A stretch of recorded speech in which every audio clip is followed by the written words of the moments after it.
Loop timer vasitəsilə artıq burada bir fərqli funksionallıq yaratmaq mümkündür. Qeyd edeyim ki, digər ikisindən fərqli olaraq loop timerdə yalnızca bir timer quraşdırmaq mümkündür. Çünki həmin timer aktiv qalır və digərləri ilə müqayisədə nisbətən daha funksionaldır. Add əmrinə vurduqda burada loop metod bizim əsas icraatımız olacaq. Repeat və alternate olaraq iki seçim ayrılıraq. Əvvəlcə repeat ilə davam edək. Repeat yəni təkrarlama. Burada start time mövcuddur. 2026 aprel ayının 18-i 20:44. Yəni hal-hazırda loop timerə daxil olduğum saatın dəqiqəsini müəyyənləşdirir. 20:44. 20:44-dən etibarən mən müəyyən bir qiymət intervalı qoyacağam.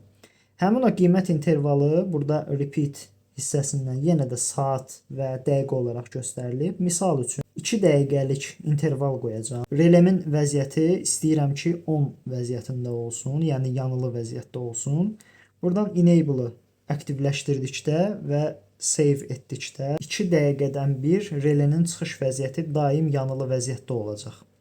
Mən yenə saatı burada sizin üçün göstərim. Gördüyünüz kimi mən timeri 20:44-dən nəzərən quraşdırdım və hər 2 dəqiqədən bir bu proses baş verəcək. 46, 20:48, 20:50 və s. 20:50-də LED yanmalıdır. 20:50-də yandı və növbəti LED-in yanılı olma vəziyyəti 20:52 üçün nəzərdə tutulub. Çünki təkrarlama müddətini 2 dəqiqədən bir qoymuşam. Əgər 20:52-də LED-in vəziyyəti yanılıdırsa, yenə olduğu kimi aydındır ki qalacaq. Yox, əgər sönülü olarsa hər hansısa bir səbəbdən yenə 20:52-də yanacaq. İndi mən test üçün burada lampanı söndürürəm və 20:52-ni gözləyirəm. 20:52-də yenidən avtomatik olaraq lampa yanmalıdır. Gördüyünüz kimi 20:52-nin vaxt olmasına saniyə qalıb.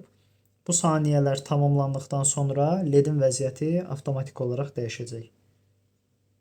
Gördüyünüz kimi relay LED-i yandırdı. Bu loop timerin məhz repeat funksiyasını icra etməsi ilə bağlıdır. Mən burada bunu söndürürəm.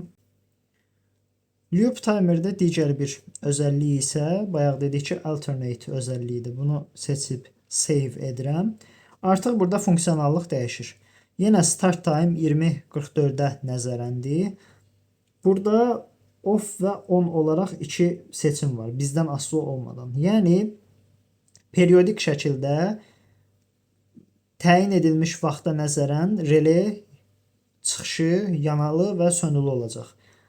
Bunu artıq özümüz müəyyənləşdirəcəyik. Məsələn, sizdə elə bir sistem var ki, deyək, ağacları suvarmaq istəyirsiniz. Daimi şəkildə ağacların, bitkinin dibi su olsa, çürümə baş verə bilər. Konkret vaxt, məsələn, 15 dəqiqə ərzində suvarılır, 1 saat ərzində gözlənilir. 15 dəqiqə suvarılır, 1 saat ərzində suvarma kəsilir. Bu kimi funksionallıqda bu seçimi istifadə edə bilərsiniz. Off rejimindən, yəni sönülü olma müddətini seçirəm. Yenə də test əyani göstərmək bizə rahat olsun deyə mən burada 1 dəqiqə seçəcəm. Yəni sönülü olma müddəti 1 dəqiqə, yanılı olma müddəti də 1 dəqiqə olaraq qeyd edirəm. Save etdim, enable vəziyyətindədir. Yenidən save etsəm 20:55-də aktiv vəziyyətə gələcək, yəni yanılı vəziyyətdə olacaq. LED yanılı vəziyyətdədir. Və bu 1 dəqiqədən bir periodik olaraq bu formada davam eləyəcək. Və dərsimizin əvvəlində qeyd elədim ki, ssenarilərdən fərqli olaraq ki, ssenariləri növbəti dərsimizdə izah edəcəm, timerlər internetdən asılı deyil. Bunu isbatlamaq üçün bu loop timer olduğu kimi qalsın. Olduğum otaqdakı interneti söndürürəm, yəni routeri enerjidən ayırıram. İnternet olmasa bu proses necə baş verəcək, bunu izah eləmək istəyirəm. Əvvəlcə LED-in sönülü vəziyyətə gəlməsini gözləyək. LED söndü. Routeri enerjidən ayırdım. Gördüyünüz kimi burada göstərim sizin üçün də Wi-Fi bölməsinə keçəndə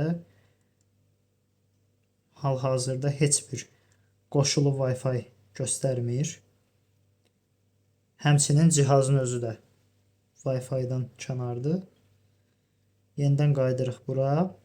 Loop timer aktiv vəziyyətdədir. İnternet olmasa da belə Mini R4 relay modulunun daxili yaddaşına yazılmış əmrlərə, timer komandalarına əsasən vaxt başı bu proses davamlı şəkildə icra olunur.